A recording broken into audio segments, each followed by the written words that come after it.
Hello and welcome back to making this needle felted fox. In part 2 we finished getting fur on the underneath of the fox from his chin all the way to his tail, and now we're going to work on the upper portion of his fur. So we're starting with the tail, the upper portion of the tail, and just laying in some white roving, strips of white roving. I'm attaching them the same way that everything else is attached, just felting down an imaginary middle line and then folding over. And next we'll add some black, and I am fanning that out nice and flat, and then I'm going to felt down the center line until it's attached well and then fold it over. And again, this is sped up quite a bit so that it'll all fit into a tutorial, but I'm making sure that this is all very well felted onto the fox.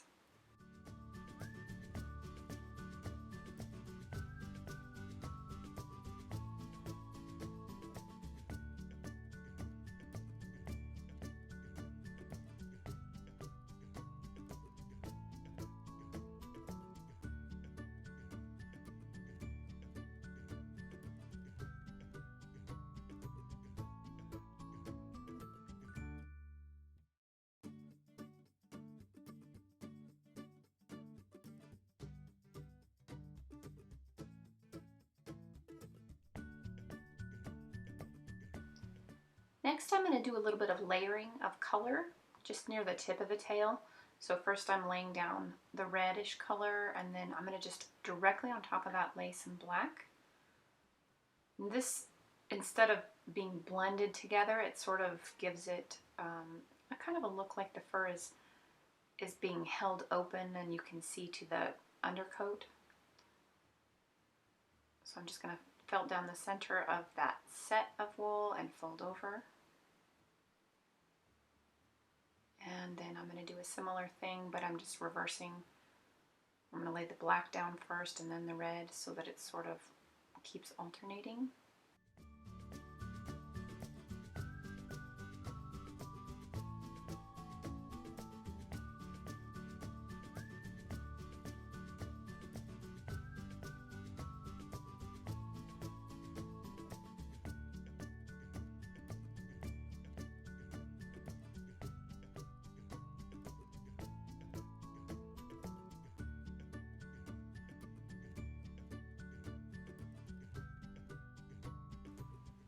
And then for the next portion, I am going to blend the black and the reddish wool together and then continue layering this on the tail.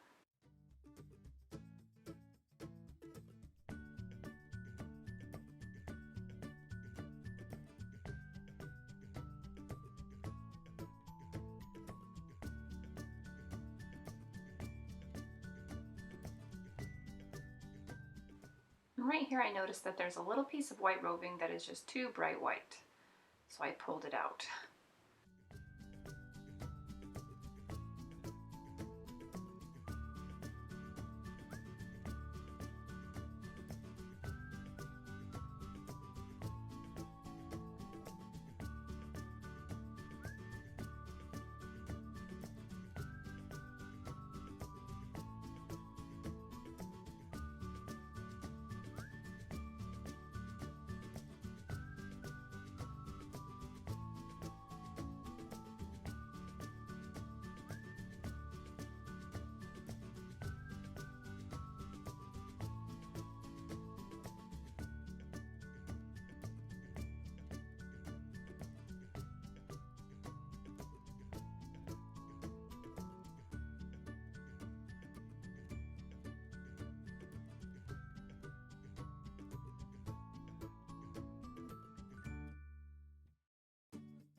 Here I switched to just pure reddish roving without any black mixed in, and I'll do this for almost the whole rest of the tail. When we get near the rump, I'm going to mix some more black back in.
And I am so sorry again that I know my hand is right in the way sometimes, but hopefully there's enough views like from this angle that you can see exactly what I'm doing, that you can infer what's going on in those portions where my hand is in the way. I'm still doing the exact same thing that you're seeing here. I'm just making that center portion attached and then folding it over.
So for this last small portion of the tail, I'm going to use the red and black blend.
Now I'm going to close the gap between the tail and the rump, and I'm just using the reddish roving to do that.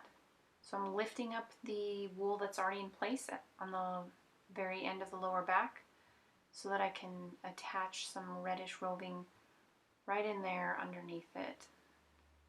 And then I'll just fold all of it right back over once it's attached. Kind of brush through it with the needle and make it seamless.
This is all still the pumpkin colored roving. I'm just moving up along the left side of the neck, doing the exact same thing that I've been doing everywhere else. I'm going to try to make sure that every time I switch colors, I'm going to indicate it through text on the screen so that you'll always know what I'm doing.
I actually like to use short pieces of roving that are cut on both ends, that aren't blended or pulled, so that they become more smooth and even looking. I actually like the ones that are cut really blunt because it sort of makes it puff out and look kind of believable to me. Like it looks, I don't know, like an animal's fur would look when its body curves and there's like gaps created in the fur and it puffs out.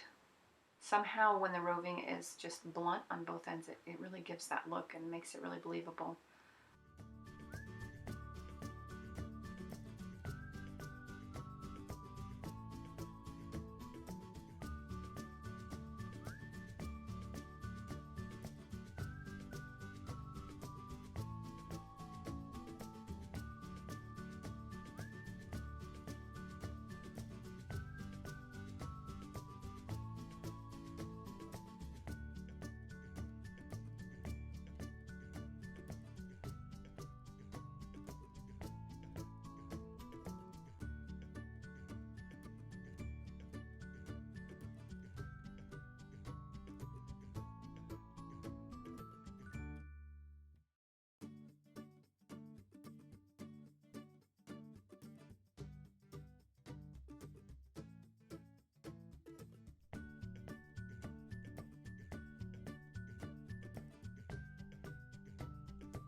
This next portion that goes over the shoulder blade, I kind of have in a curved fan shape going from the shoulder blade toward the back. And it is still just the reddish nutmeg roving.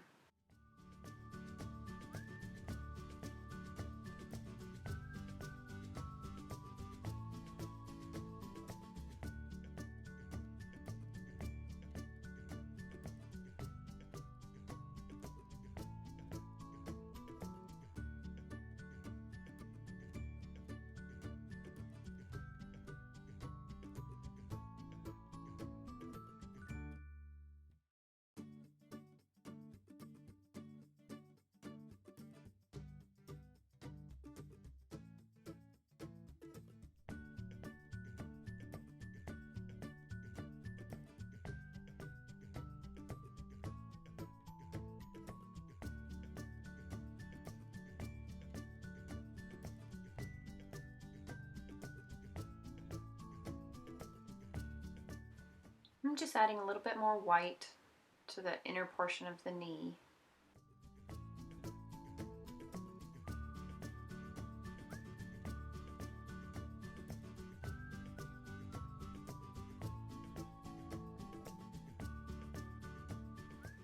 So here I'm going to take the pumpkin roving and just spread a really thin layer over this area of undercoat so that it's not quite so intense. And also I wanted to just orange it up a little bit more. It was a little too stark of a contrast.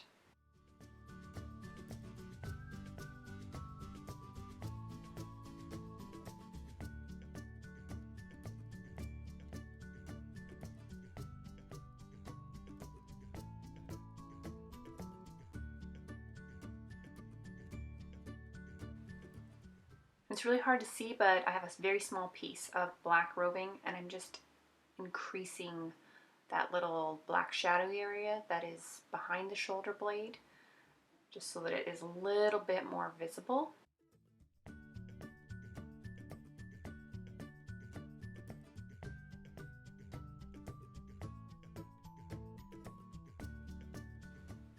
I'm doing the same thing on this side that I did on his left side, where I'm laying a really thin layer of the pumpkin roving over the area that represents the undercoat being revealed, just to reduce that contrast a little bit.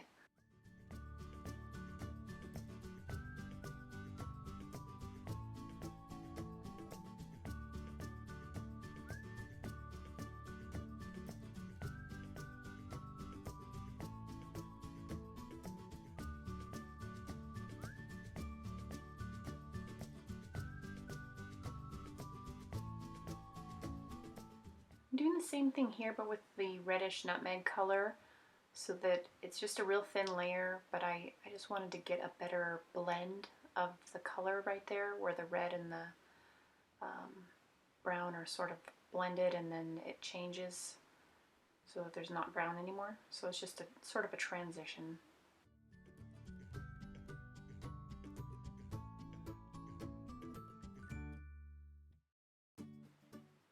And I just keep adjusting things as I see them, as anything catches my eye. This left leg I adjust a lot, and now on the front I'm just sort of tugging and felting and tugging and felting, or brushing, or whatever you want to call it. I'm just dragging that needle across, kind of breaking up some of the lines and making sure that it all melds. Just cutting off a little bit of the tip of the tail where it was a little bit too long.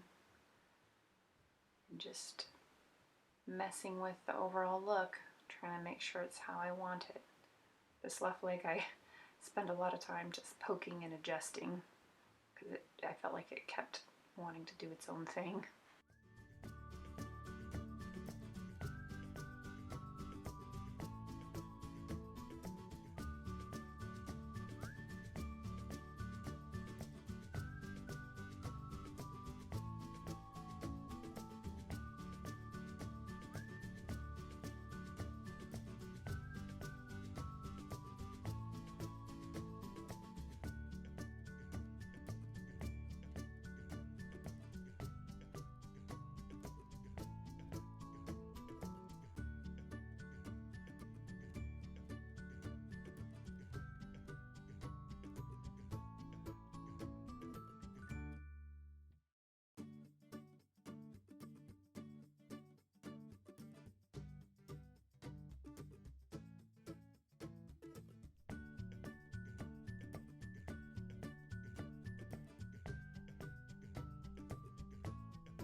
This is just core wool that I just took a little piece of, and I'm attaching it onto the head and trying to make sure that the head is evenly shaped, since I will be putting the ears on here really soon.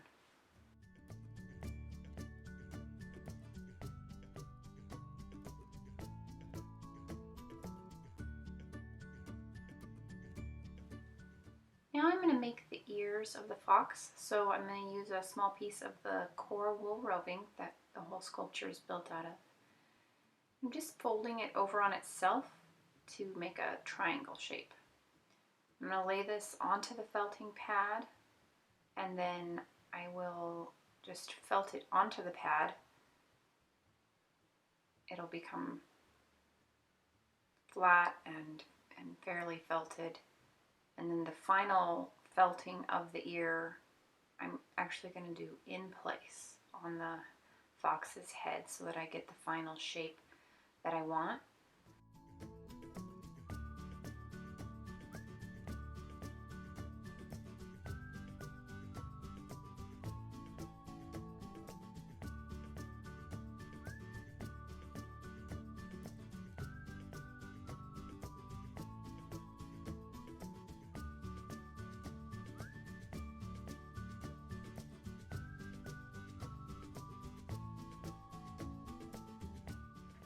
You really have to peel it up off of the pad because it's felted sort of into the foam. Any little bits of foam that got stuck to it, you can just rip off. The way this is going to work is it's going to get folded to make the shape of the ear and then attached in place. And there is excess that's hanging off, but I'm going to use that to actually secure it onto the head. So I'm just going to repeat that. I'm going to kind of try and stretch this to be about the same length as the other piece that I started with, and then create a similar fold so that it's about the same shape as the other. And like I said, most of the shaping is going to be done in place on the fox's head. So I'm not too worried about these being totally exactly the same right now. And I just need them to be pretty close to the same and then get them in place.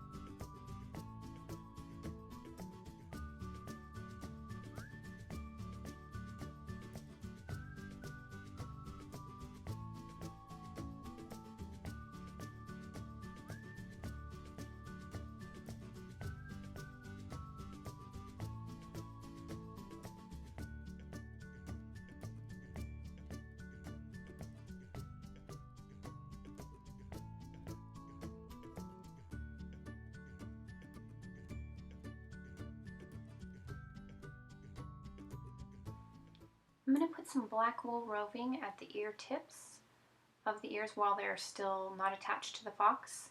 And then I will put some of the reddish nutmeg color just below that. This is just to kind of get a rough start to the coloring of the ears, but the final coloring is going to be done in place when the ears are in place on the fox's head.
And I'm not really focusing on that shape that you're seeing, the edge where the black is meeting up with the white. I really just I'm not worried about it because that's where the reddish color is going to lay on top of that. I'm just trying to make sure that the tip of the ear is fully blackened.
So now I'm going to take the reddish roving, just a small clipping of it, and fan it so that it covers the seam where the black and the white were meeting up on the ear.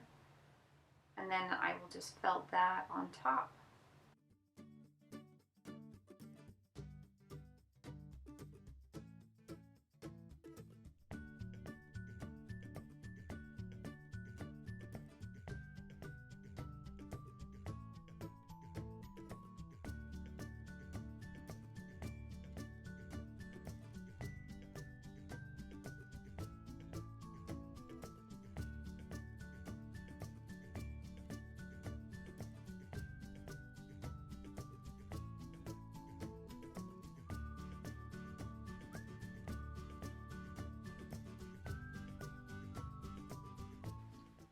With the reddish color, I am keeping in mind the directionality of the fur.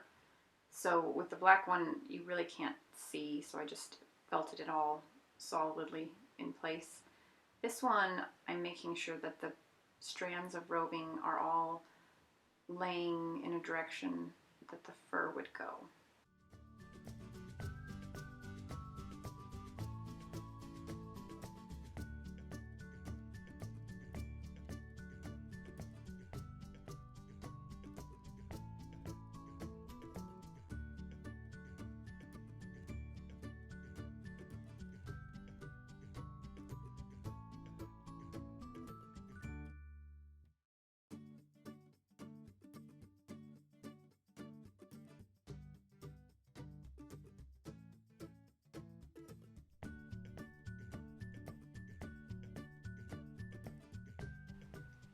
So to attach the ears, I fold them so that they start to take on the right shape, and then I put them in place so that the inner portion where my left thumb is going to meet up with just about the front line of the eye.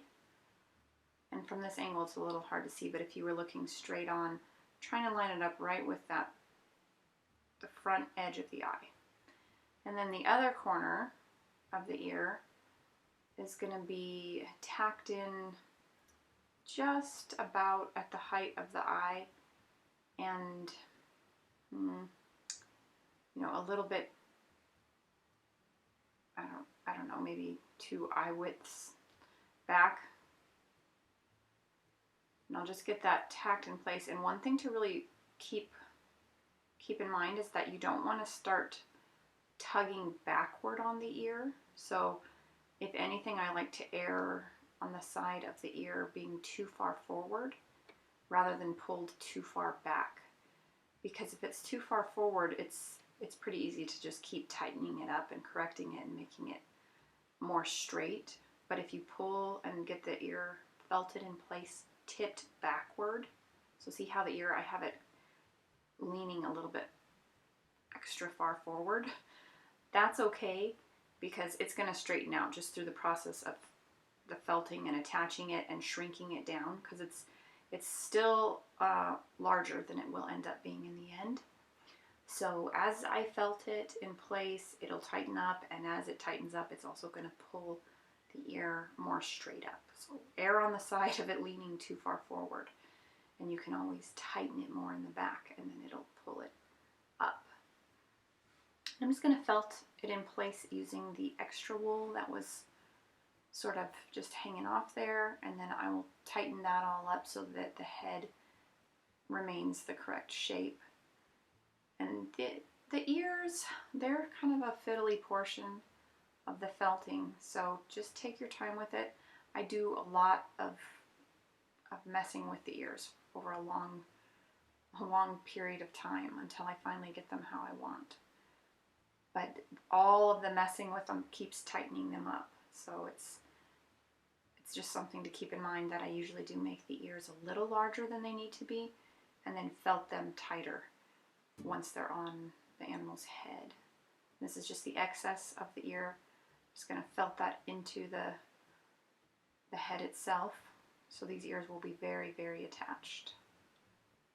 I'm going to have to just keep shaping them, and it's a long process.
So again, I'm just felting in all that excess wool that was part of the ear, and I'm just going to turn it into more of the fox's head. It's real loose and fluffy, so it's mostly air. It's not going to add too much to the head.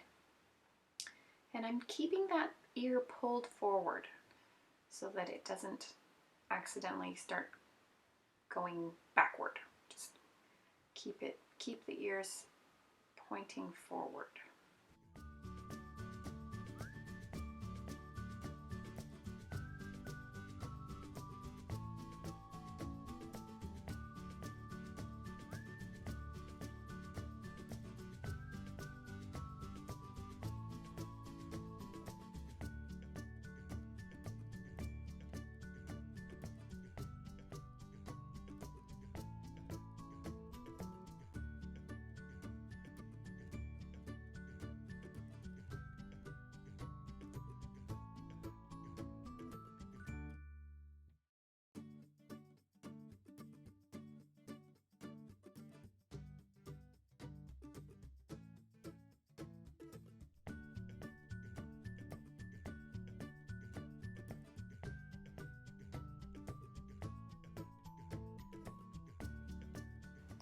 In this portion, I'm going to use this little finger protector thing for needle felting. I don't use it very often, but it's kind of helpful, I guess, on areas like this with the ear, because sometimes I want to poke straight through, but I want to keep holding that shape of the ear, and it's pretty good protecting you. Definitely the needles can poke straight through that silicone cover, but it does protect better than nothing. Like right here, I'm letting the needles just tap up against it and it's not painful. So if you wanted to try something like that, you don't have to have it, and you I think it comes as a set of 3, so you could actually have it on your other fingers too, but kind of makes you feel like you can't, like you don't have as good of control, I feel like.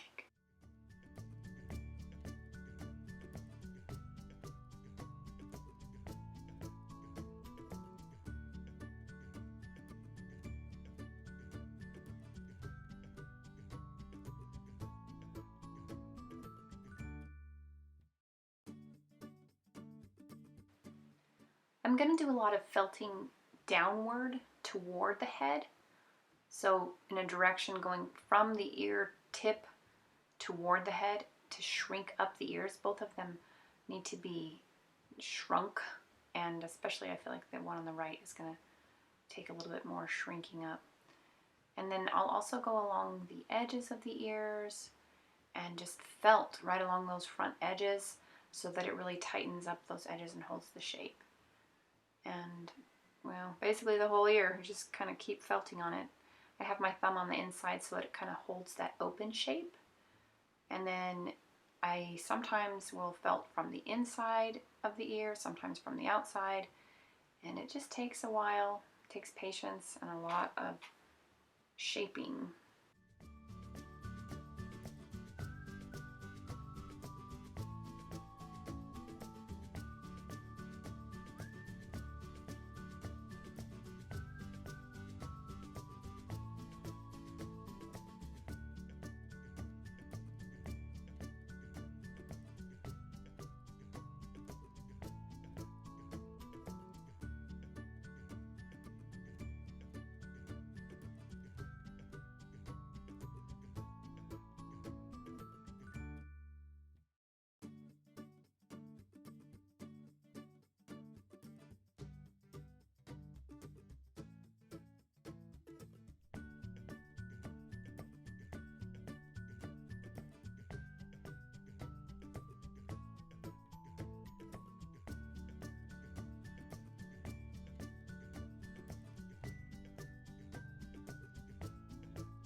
And again, I try to be really careful about where I place my hand on sculptures like this that are really furry. I try and make sure that I'm never holding it by its body too much. I try and continually just be holding it by the head, the areas that are still left bald.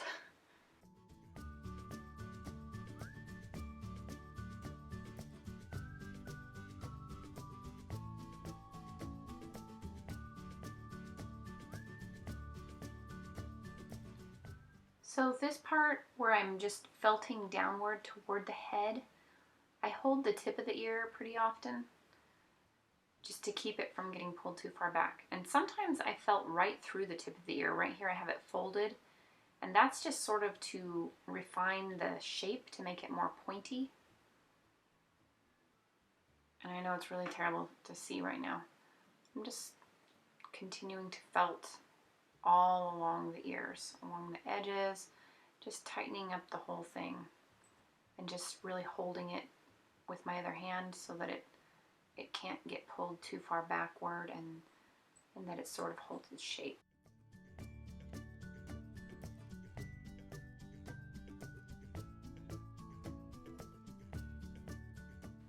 So I'm just tightening up the wool in the ear with my thumb on the inside there so that it holds the shape really well, and just keep at it.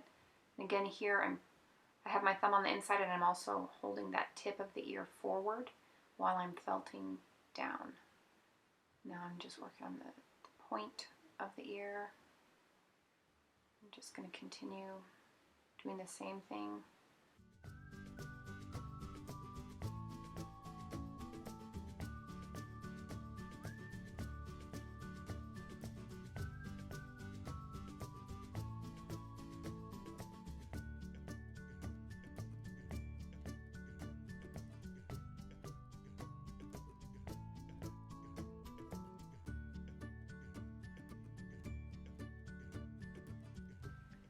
And as you create the final shape of the ears, some of the core wool is going to poke through to the back side of the ear from time to time.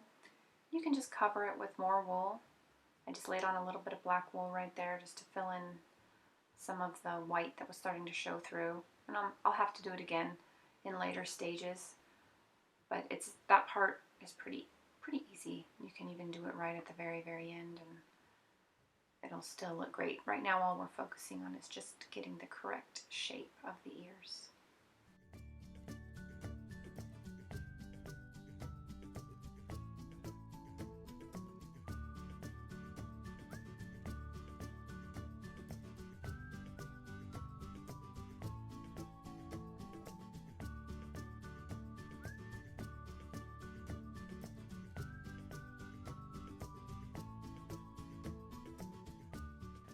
I'm going to add a little bit of reddish roving to the inner corners of the ears at the top of the head so that the black doesn't show up until higher up. I mean, a little bit is okay, but the lower part of the ear should be more the reddish color. So I'm just kind of laying in some of that roving and bringing it around the front so that the lower portion looks more reddish.